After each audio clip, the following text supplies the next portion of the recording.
Hello to everyone that is watching and listening. My name is Sundari Malcolm, and today I'm going to be talking with Susan Lieu. Susan is a Vietnamese American author, playwright, and performer who tells stories that refuse to be forgotten. A daughter of nail salon workers, she took her award-winning autobiographical solo show, 140 Pounds, How Beauty Killed My Mother, on a 10-city national tour with sold out premieres and accolades from the Los Angeles Times, NPR, and American Theater.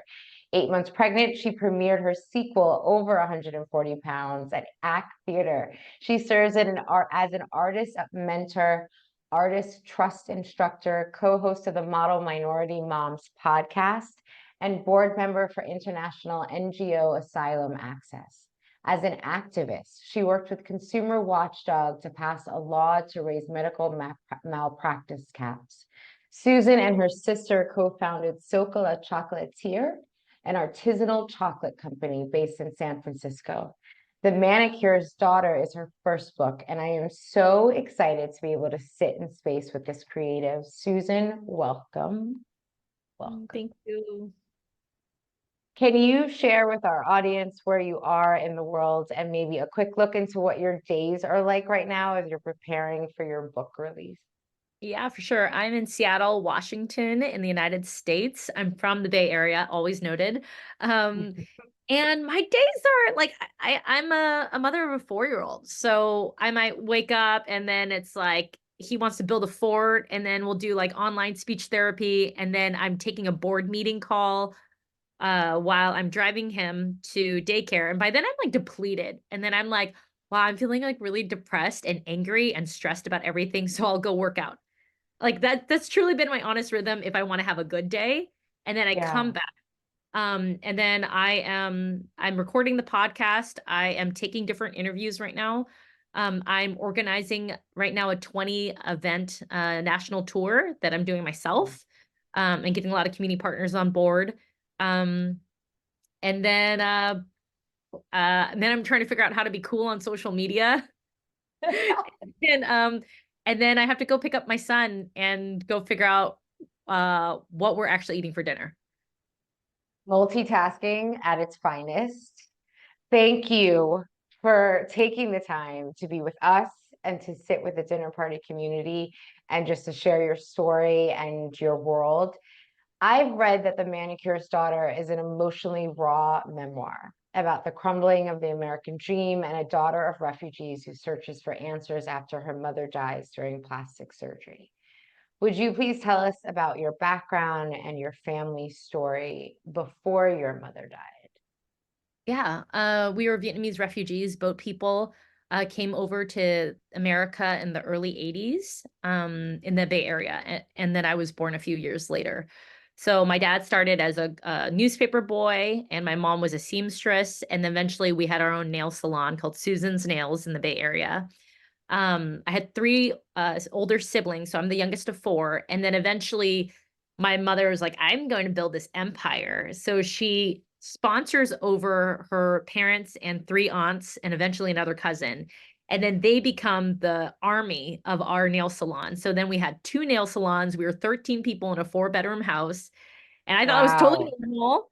And I spent, we didn't have daycare or after school programs. We had the nail salon. And so my sister and I grew up in our mother's nail salon. And that's where the story starts to take place, where you start to see the world of what happens when the customers are not there.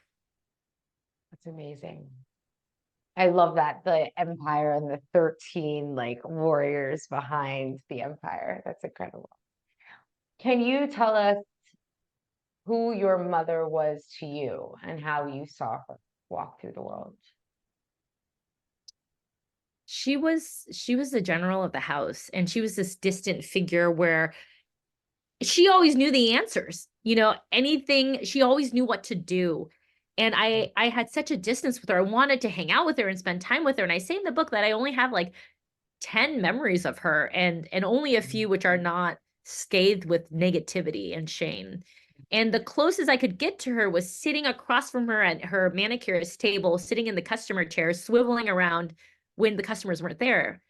And that's when I felt like, oh, this is our precious time together. But even then, I had to always do more chores. So I think, like, as a kid, I felt like, oh, I wish I had more time with her.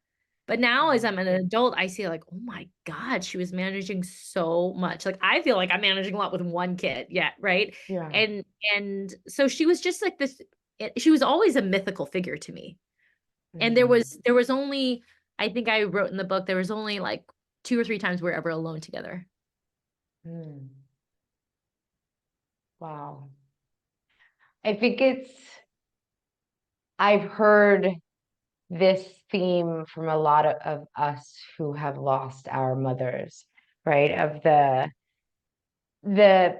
tension that flows between mothers and daughters, right? And how many of our memories are also like there's some for some of us there are very few memories that aren't scathed in negativity and that aren't kind of patterned by that distance and how much that weaves itself into how you heal, right? And how you move through loss afterwards. How did your family handle or manage her death?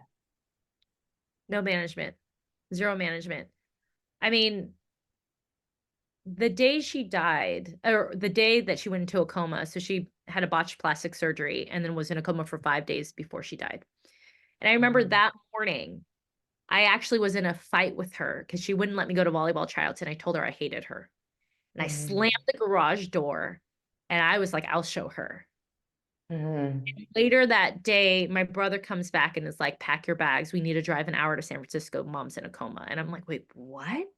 Like, the only thing I Mhm. ever knew about comas was in our nail salon, we would watch soap operas, and then the person would be in a coma for Mhm. years, like come back, and it was like a miracle. Like, that's all I Yeah. knew. So she goes into a coma. A lot of monks are surrounding her, chanting. My dad's totally like just checked out. Everyone's Mhm. crying and sobbing. And then that's Mhm. it. We have the funeral, and then that's it. Like, we don't talk about anything. Like, for the next 2 decades, we have never talked about her or about her death or how anybody was doing. And I remember that Mhm.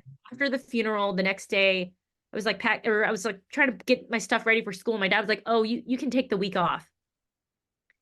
And I took the week off, but no one was home. No one talked to me. My grandparents didn't talk to me, so I just went to the library. Yeah.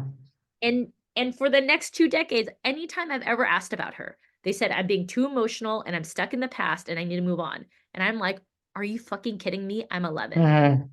And I Yeah. didn't understand until I was an adult how they were probably really, they didn't know how to process themselves.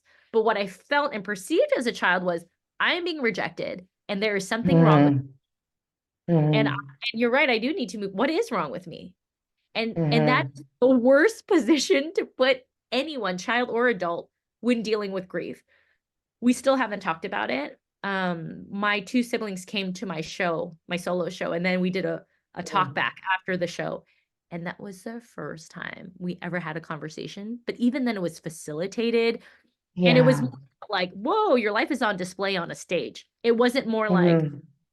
can we process anything? Like, we still haven't processed to this day. How do you think your culture played a role in that? Because, Oh, well, yeah, yeah, I don't have to. huge, Yeah. huge. I mean, um, when I was in college, I was in Switzerland. I went to the UNHCR Library for Refugees, and my Mm, thesis was the psychosocial health of boat people. I wanted to know what mm, kind of services were available in all the refugee camps, which is basically nothing. And, mhm, in a way, the relationship to mental health is totally stigmatized. If you have schizophrenia, mhm, you need to be hidden away.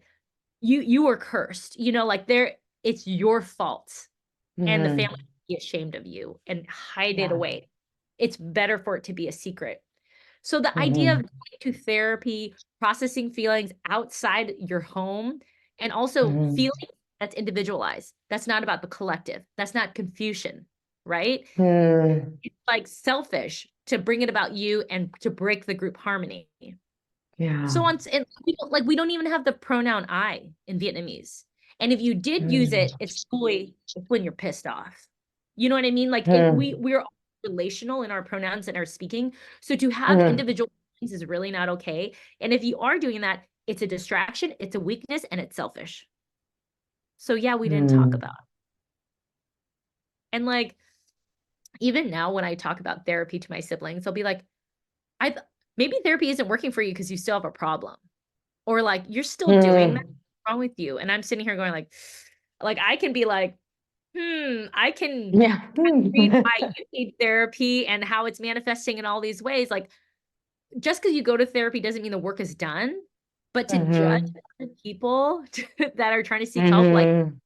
what is that a reflection of, right? Hmm. So there's a lot of denial, and I think there's and as you'll read through the book, I mean, my compassionate lens is like people are doing their best, Yeah. and sometimes they don't have the capacity to give you what you need.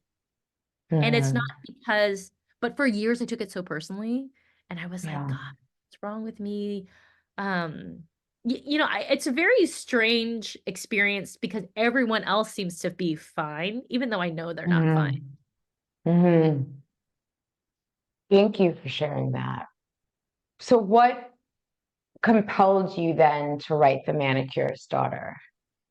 Because tell us, you first had these like amazing one-woman shows that went on this crazy tour and got amazing press and great feedback.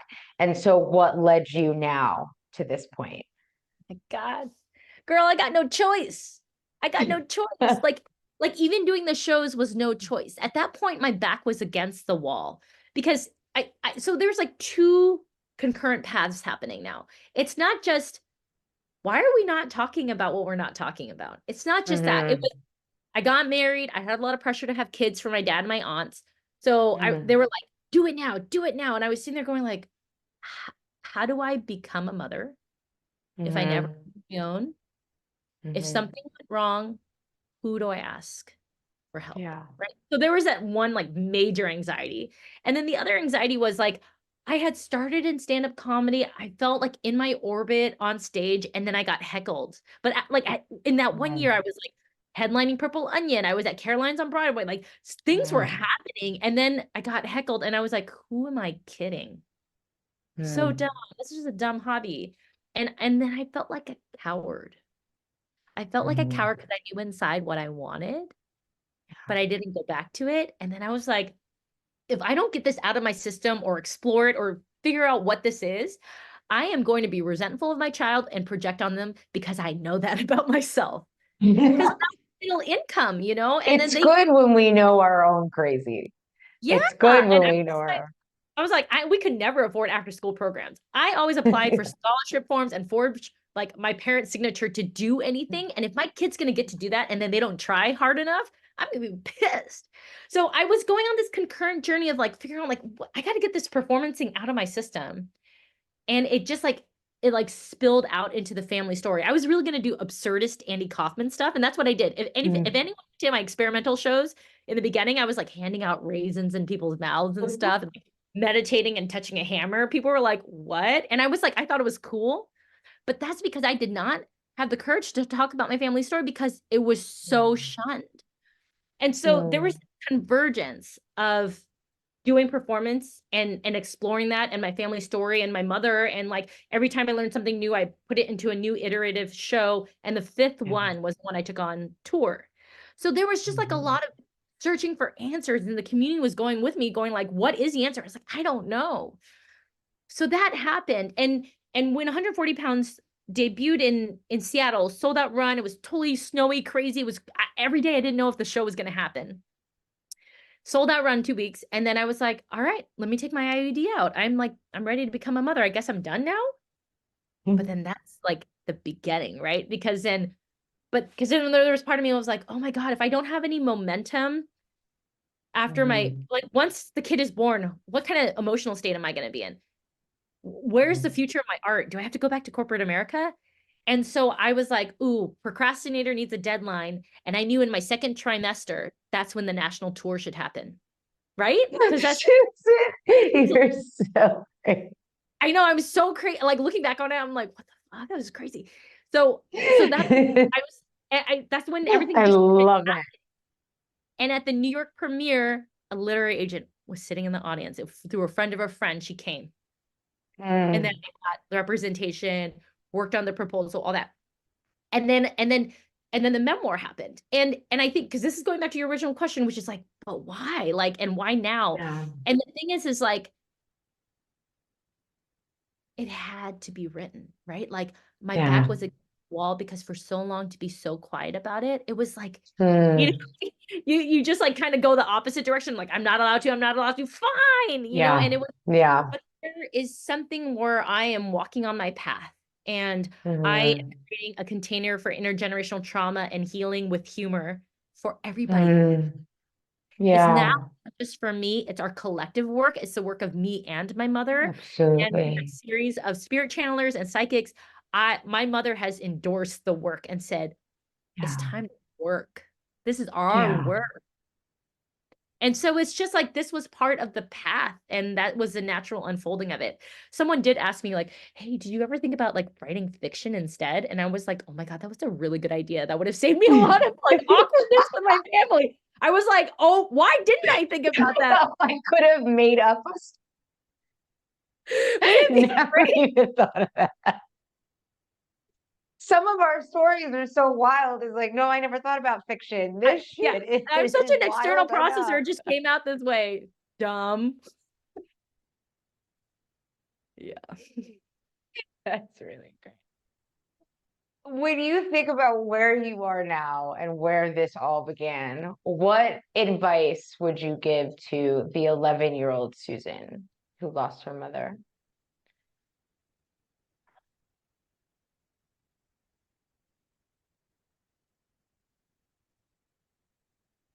It's not your fault. It's not your Mm. fault. Like when I said I told her I hated her, and then when she's in a coma, my aunt was like, ask her to come back, ask her to come back. And like I had to plead. I was pleading with my mom and telling her, like, you said you wanted to come to college with me. If you don't come back, I can't be alone. Like it was just like I felt like it was all on me because I made a mistake that day.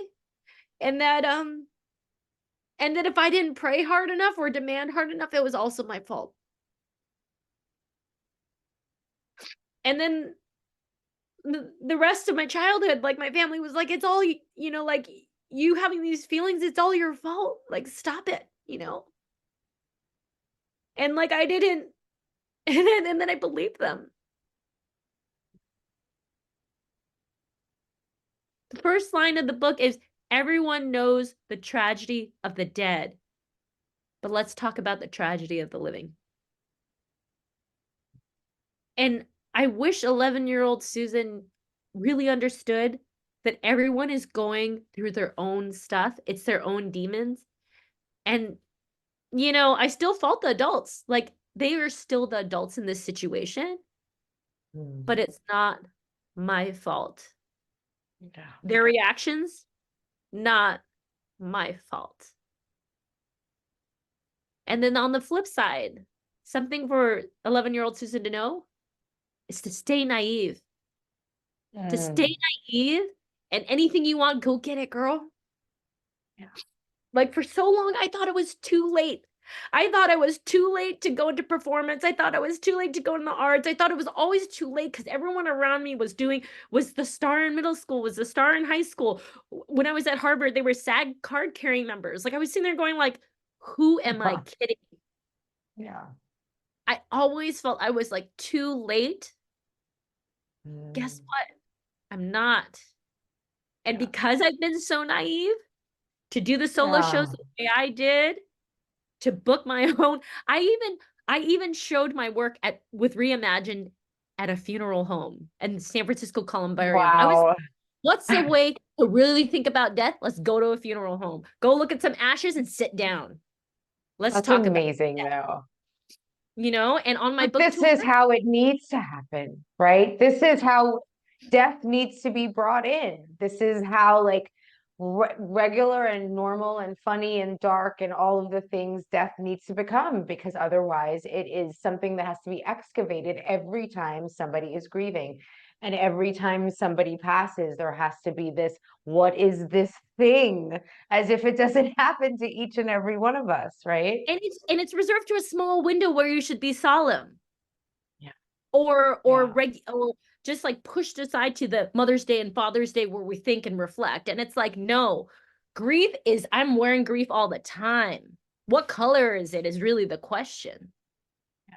And so how do we hold it? How do we normalize it? How do we commune over it in ways that are approachable and um in the ways that will be tender with ourselves outside of just our therapist relationship, right? Like if I can go with my friends to a show and talk about it, or we're reading this book as a part of our book club and we can talk about it in a different space, it kind of like relieves the pressure around it, but also makes that meeting around it a little bit more sacred because we know we're not just going to a movie, right? Like this is Mm. different. Mm. Thank you for that. And thank you for those words to little Susan. I think we're all going to apply them also to the little versions of ourselves of it wasn't your fault. And to so many versions of ourselves, those are the words that we need to keep repeating, right? It wasn't your fault. Before you leave, can you tell us about your book tour and where people can find you on the road? Because I know I'm excited and I know our community is going to be so excited when they're listening to this. Yes, yes. Actually on Monday, I'm Mm, releasing all my dates for my tour. So it's really mid-March through May. I will be on the road. I'm hitting amazing. most major metro cities. And actually, I'm going to Orange County where I'm going to be at Advanced Beauty College where they train manicurists. Ah, that Yeah. is so cool. That's Yes, really cool. I'm excited about that. In New York City, I'll be in Chinatown there on March 12th, which is my big launch day, and we're gonna have some special surprises there. Another big show is March 28th in San Francisco, Chinatown. I'll be at the Great Star Theater, and probably at a bookstore near you. So catch me on the road. And there are some virtual events. Oh my gosh, with Reimagine. I am going to be doing talking about grief and doing a vigil with my biggest hero ever, the formerly Eve Ensler. Wow. She is a creator of Vagina Monologues. And actually, my freshman year in college was the first time I ever hit the stage. And I was a 6-year-old girl in Vagina Monologues. And she read my book, Wow. she blurbed it. And now I get to Amazing. actually meet her online over a grief vigil. So that's happening, I think, April 3rd. And I would love for everyone to join that. Incredible. And we will make sure to link everything in our promotion of you and the Manicurist daughter and your tour. And this has been just such a beautiful conversation. I'm really happy that I got to sit with you and I got to hear more about you and your work. And before you leave, can you please share your mother's name with us? Sure. Well, it depends who's asking, right? Um, Mhm. she was born Ha Ti Fung, but then she became Jennifer Ha to her customers. So depends who's asking. Thank you. Thank And you. just cheers to you and good luck on your tour to you and your mother's work. It's just absolutely beautiful. And to those who are watching and listening, please do follow Susan, buy the book, find her on the road, listen as she speaks. Just a joy to find another griever out here doing big shit. And from all the grievers, we are just watching and following and cheering from the sidelines. Thank Thank you. you. And a big line in the book is when we feel, we heal. So I'm looking forward Yeah. to all your big feelings after you read the book. Thanks, everybody. Thank you.